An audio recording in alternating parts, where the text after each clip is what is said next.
Might sound really boring, but we're really excited about it. Yes.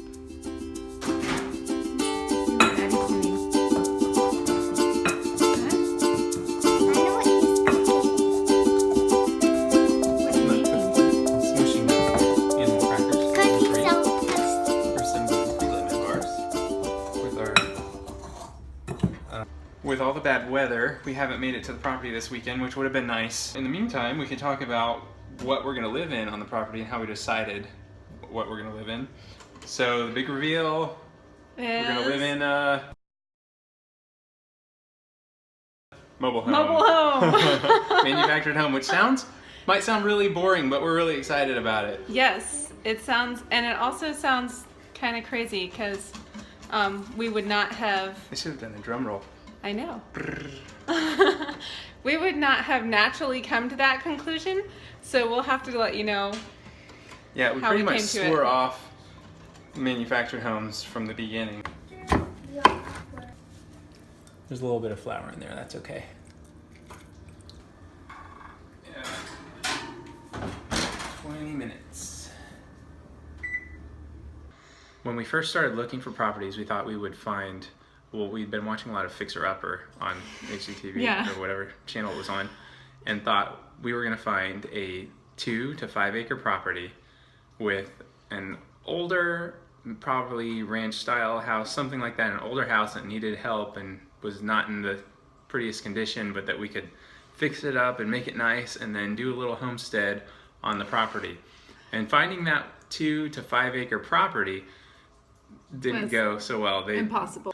We pretty much came to the conclusion we were going to be looking for some raw land that had nothing on it yet. And and that presented its whole own set of challenges. So one of those challenges is wetlands.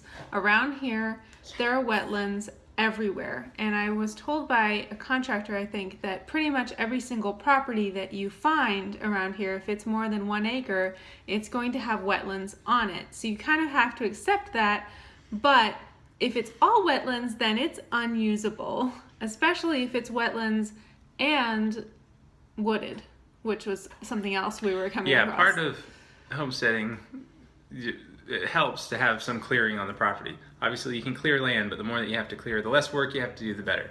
So we looked at all kinds of properties. We looked at a 3 acre property we liked at first, and we thought it would, back when we didn't know how much work goes into clearing land, it was heavily wooded, and then it turned out to be all wetlands, so yeah, that one was scrapped. But we found an area that we really liked, so we kept looking around that area, and I think the next property we found was 25 acres?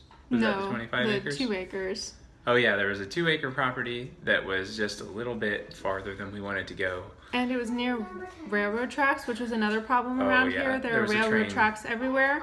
Railroad tracks became one of the items on the list to watch for. Like no railroad tracks, no, okay, there's wooded properties, railroad tracks, wetlands. Those are all the challenges that existed in some form or another on just about every property we found.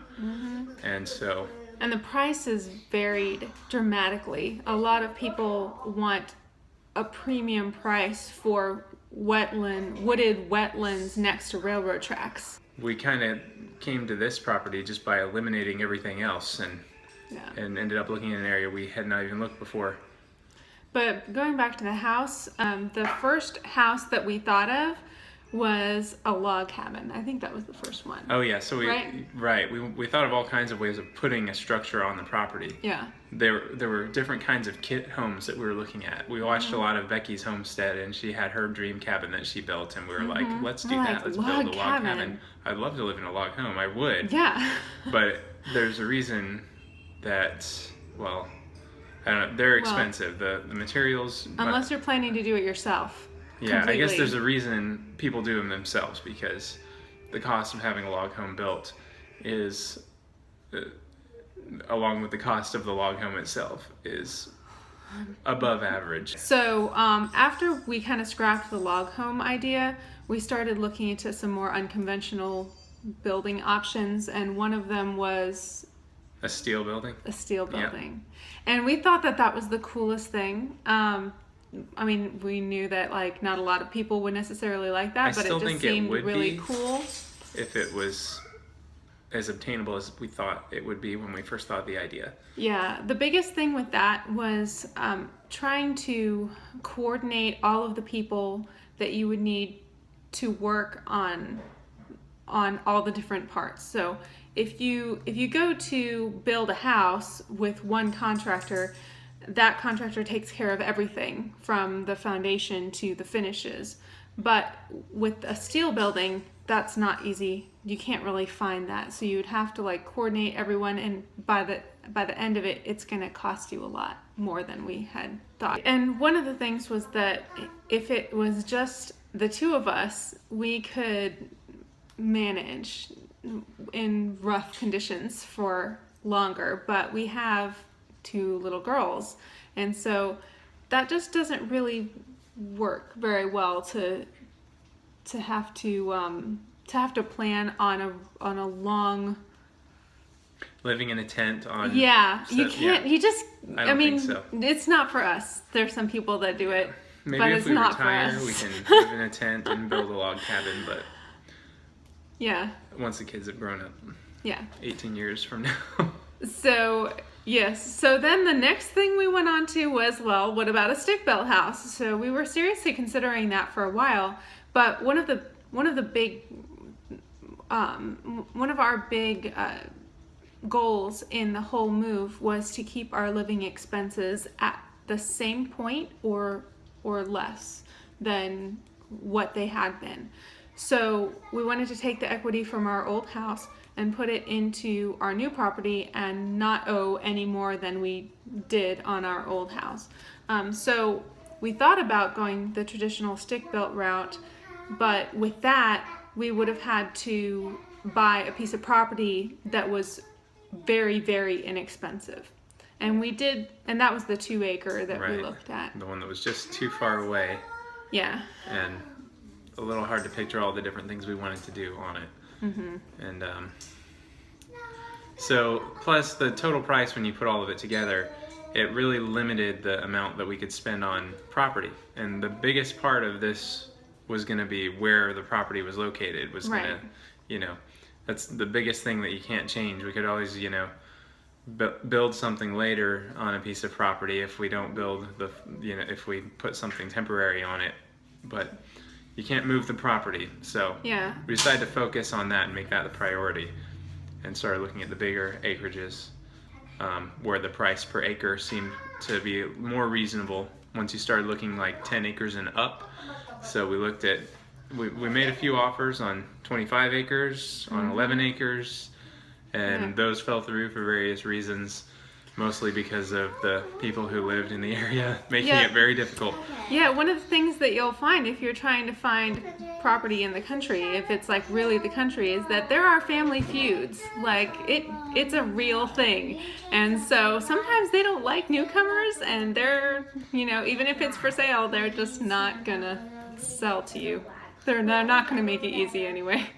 So we found an area, fortunately, finally in the end, where they were really helpful in selling the property, and came up and showed us all around, and the owner that we met in the, he showed us around the garden, and we had that on the previous video.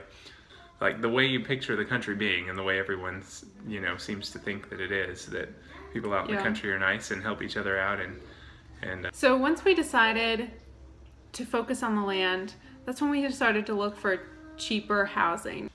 We were thinking maybe we would do something temporary and then upgrade later on. So just for fun, me and a friend walked into a mobile home retailer, and we looked around and were very surprised at how nice they were and looked. And the price point allowed us to buy a piece of property that was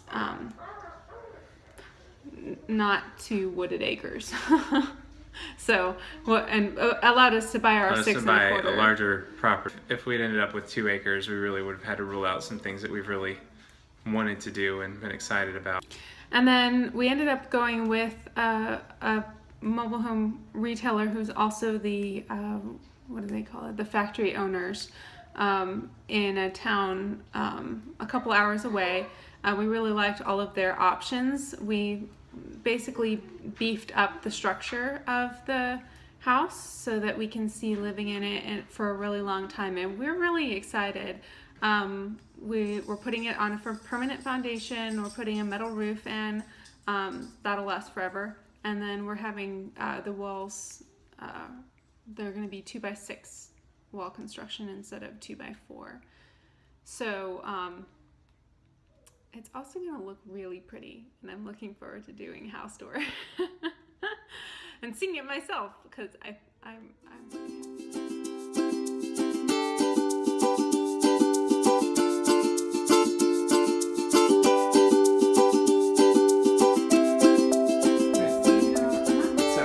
problem is when you're trying to, when everything has to be gluten-free, you can't follow any recipes. You have to make things up and change all kinds of random things. Ooh. So you end up with like totally messed up versions of whatever something's supposed to be. Hey, I think it'll be good. It looks all right. It mixed in all of the crust with the filling, but it'll be more of a, what would it be, a cobbler or something? It's a cobbler. Lemon there cobbler. There we go. There we have it.